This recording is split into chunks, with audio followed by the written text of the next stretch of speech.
নগাঁৱৰ মাৰোৱাৰী সম্প্ৰদায়ৰ লোকসকলৰ ব্যৱস্থাপনাত অনুষ্ঠিত হোৱা হনুমান জয়ন্তী মহোৎসৱে এইবেলি ৭৪ বৰ্ষত পদাৰ্পণ কৰিলে।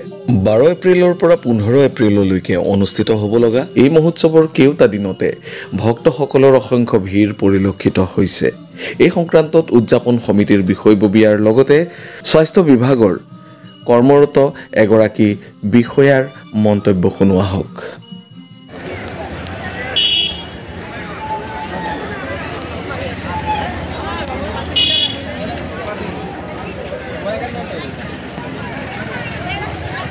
নমস্কাৰ, জয় জয়তে আজি বিহু আৰু আমাৰ হনুমান জন্মোৎসৱৰ পৰা আপোনালোকক চবে অসম ৰাইজক শুভেচ্ছা জ্ঞাপন কৰিছোঁ।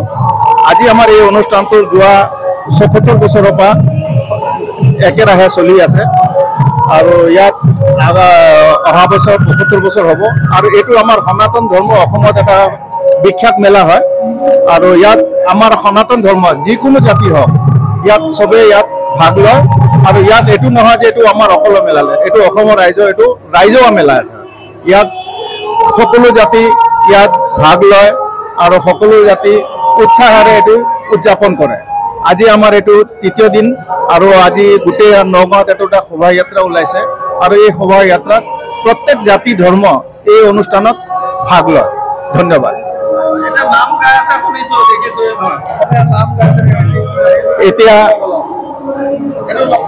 এতিয়া সদ্যহতে আমাৰ নগাঁও এইটো এটা নাম গোৱা পাৰ্টি আহিছে, এইটো নাম গায় আৰু প্ৰত্যেক দিনে নাম কীৰ্তন গায়। কীৰ্তনৰ পিছত ইয়াত আমাৰ আৰু কীৰ্তনো হয় আৰু প্ৰত্যেক বছৰে প্ৰত্যেক মানে নাম গোৱা আৰু প্ৰত্যেক মানুহ ইয়াত আহি পেলাই উপভোগ কৰে। আমি নগাঁও জিলা যুটীয়া স্বাস্থ্য সঞ্চালক কাৰ্যালয়ৰ পৰা যি ইয়াত মানে হনুমান জয়ন্তী 12 তাৰিখৰ পৰা অনুষ্ঠিত হৈছে, 15 তাৰিখলৈকে চলিব। গতিকে আমি সন্ধিয়া 5টাৰ পৰা ৰাতি নিশা 12 বজা পৰ্যন্ত আমি স্বাস্থ্যৰ কাৰণে ইয়াত থাকোঁ, কাৰণ ইয়াত অগণন ভক্তপ্ৰাণ ৰাইজ, অগণন বিভিন্ন জাতি জনগোষ্ঠীৰ সকলো লোক ওলাই আহিছে এই হনুমান জয়ন্তী চাবৰ কাৰণে। গতিকে স্বাস্থ্য কিবা অৱনতি হ'ব পাৰে, সেইকাৰণে আমি সজাগ হ'বৰ কাৰণে আমি ইয়াত উপস্থিত আছোঁ আৰু কাৰোবাৰ স্বাস্থ্য হ'লে আমি প্ৰেছাৰো চাই দিওঁ বা চুগাৰো চাই দিওঁ আৰু যিখিনি মিনিমাম ঔষধ লাগে আমাৰ সেইখিনি তেওঁলোকক আমি দি পেলাই ইয়াতে খোৱাৰ ব্যৱস্থা কৰাই দিওঁ। আৰু যি হনুমান জয়ন্তী ইয়াত উৎসৱ মানে অনুষ্ঠিত কৰিছে, বিশেষকৈ মাৰোৱাৰী সমাজে গোটেই অসমৰ ভিতৰত এই নগাঁৱতে প্ৰথম এই যি হনুমান জয়ন্তী অনুষ্ঠিত কৰিছিল, এটা সুন্দৰ নিদৰ্শন দাঙি ধৰিছে তেওঁলোকে। কাৰণ তেওঁলোকৰ ইয়াত বিভিন্ন জাতি জনগোষ্ঠী, ইয়াত কোনো জাতি ভেদাভেদ নাই।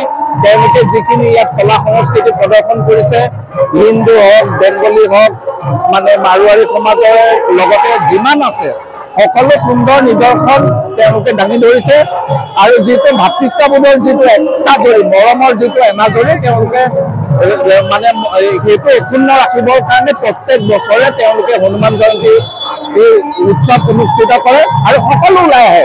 ইয়াত হিন্দু, মুছলিম, খ্ৰীষ্টান বুলি কোনো কথা নাই, সকলো মানুহ ওলাই আহে আৰু বিশেষকৈ নগাঁৱৰ যি হিন্দু মানে মাৰোৱাৰী সমাজ আছে তেওঁলোকে একদম সুন্দৰ নিদৰ্শন দাঙি ধৰিছে।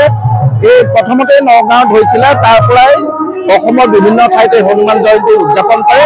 গতিকে আমি নগাঁও জিলা যুটীয়া স্বাস্থ্য সঞ্চালক ফালৰ পৰা এই যি নগাঁও জিলাৰ যি মাৰোৱাৰী সমাজে অনুষ্ঠিত কৰিছে তেওঁলোকক আমি অন্তৰৰ গভীৰ কোণৰ পৰা বহুত বহুত শুভেচ্ছা আৰু ধন্যবাদ জ্ঞাপন কৰিছোঁ এনে সুন্দৰ আয়োজনৰ কাৰণে।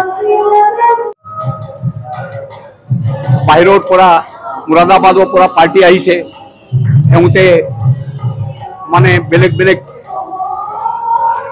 ডেকৰেশ্যনত তেওঁ সহযোগ কৰি আছে। লাইটৰ যিটো লাইটিঙৰ মানুহ শিলিগুৰিৰ পৰা আহিছে, ইয়াতে ভজনৰ ডাঙৰ কাৰ্যক্ৰম হয়। এইটো কাৰ্যক্ৰমৰ ভিতৰতে বাহিৰৰ আৰ্টিষ্টবিলাকে আহি আছে और अहा बखर आमालोगे डांगुर करी पातिम। एबार आमार धर्मीय अनुष्ठान जेटू आछे एटू कमप्लीट चली आछे। আজি ইমান ডাঙৰ বিহুৰ গৰু বিহু দিনা আমাৰ ডাঙৰ একটা এটু পাতিলো মানে প্ৰসেশন ওলানো হনুমান জয়ন্তী উপলক্ষে। আৰু